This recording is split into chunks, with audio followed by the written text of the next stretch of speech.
दोस्तों आज मैं बात करूंगा पैट के एग्जाम के बारे में। जी हाँ दोस्तों, हर युवा के अंदर पैट के एग्जाम के खिलाफ एक अलग ही नाराजगी है, जुनून है, आग है। यार सोचने वाली बात है, एक युवा जो एक उम्मीद में सरकारी नौकरी के लिए लड़ रहा है, दिन रात पढ़ाई करता है और खुद को उसमें झोंक देता है। अगर यकीन न हो तो आना साहब कभी उत्तर प्रदेश बरेली में मिलवाता हूँ ऐसे युवाओं से, ऐसे स्टूडेंट से जिनके घर पर कमाने वाला कोई नहीं है और खुद कमाने वाली उम्र में दिन रात पढ़ाई करता है और उन किताबों में खुद को झोंक देता है, जिनके पास ना कोई नौकरी है ना कोई काम, बस एक उम्मीद है कि आज नहीं तो कल मुझे गवर्नमेंट जॉब मिल जाएगी। उनके पापा आज भी कमाने जाते हैं, दिन के 200 रुपए लेके आते हैं, उसमें उनका घर चलता है और ऊपर से किताबों का खर्च। और वो युवा एक आस लगाए बैठा है कि आज नहीं तो कल कुछ हो जाएगा, मुझे नौकरी मिल जाएगी और फिर सब ठीक हो जाएगा। अग्निपथ में भी मेरे देश के युवाओं ने हत्या कर ली। कुछ लोग ओवर एज होने के कारण आत्महत्या कर बैठे और बाकी आप सब लोग जानते ही हैं।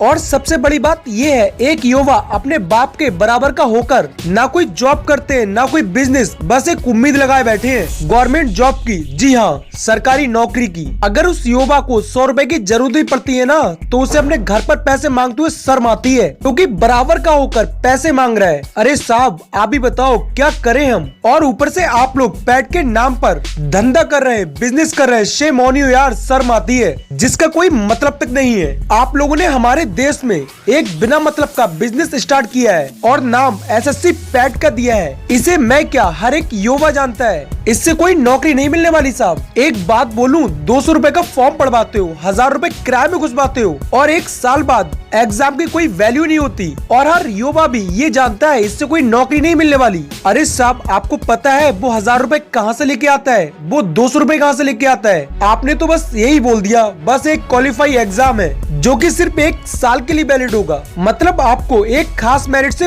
पास होकर अगले साल निकलने वाली ग्रुप सी की कोई भर्ती में शामिल होने का मौका मिलेगा। अगले साल भी भर्ती नहीं आई तो एग्जाम का कोई मतलब नहीं और फिर अगले साल आप फिर से इसी एग्जाम में बैठो, भले ही आप लास्ट ईयर के टॉपर क्यों ना रहे हो। और सबसे बड़ी बात, सेंटर कितनी दूर दूर फेंके जा रहे हैं आप देख ही रहे होंगे। शारीरिक, मानसिक और बेरोजगारी के इस दौर में आर्थिक रूप से भी परेशानियों का सामना करना पड़ता है एक विद्यार्थी को। जी हाँ, एक युवा को। अरे कम से कम लड़कियों का सेंटर तो उनके गृह जनपद या पड़ोसी जनपद में भेज दिया होता। इतनी भीड़ में तमाम बुरी से बुरी परिस्थितियों का सामना करना पड़ रहा है। थोड़ा सा भर्ती पर भी बात करता हूँ। भर्ती निकले तो एग्जाम नहीं, परीक्षा हो तो उसका रिजल्ट नहीं, और अगर रिजल्ट निकले तो ज्वाइनिंग का कोई नाम नहीं। आखिर क्यों मेरे देश के युवाओं का सम्मान नहीं? बताओगे आप क्यों सम्मान नहीं?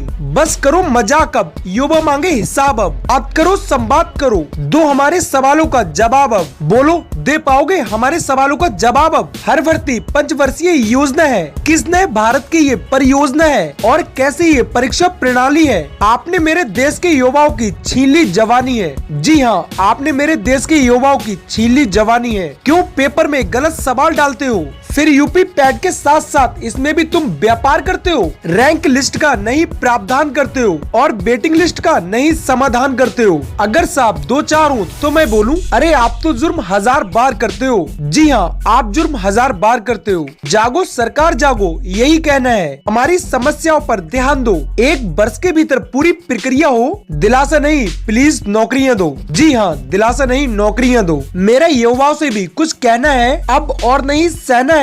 बुलंद अपनी आवाज करो, आज कुछ ऐसी हकार भरो, आ जाए अब सैलाब अब, रुकना नहीं झुकना नहीं, अपने हकों का करना है हिसाब अब। जी हाँ, अपने हकों का करना है हिसाब अब। दोस्तों इस वीडियो का उद्देश्य किसी की भावनाओं को ठेस पहुंचाना नहीं है, बस अपनी ये बात आप लोगों तक पहुंचाना है। तो मेरे देश के युवाओं अपने नजरिए से इस बात को समझे। मायने ये नहीं रखता कि कौन गलत है कौन सही, मायने ये रखता है कि अब आप करते क्या है। जी हाँ, अब आप करते क्या है। आज के लिए बस इतना ही। बने रहिए अपने दोस्त आकाश के साथ। अगर अभी तक आपने चैनल को सब्सक्राइब नहीं किया है तो चैनल को सब्सक्राइब करें और बेल आइकन दबाना ना भूलें। मैं मिलता हूँ आपसे अगली वीडियो में।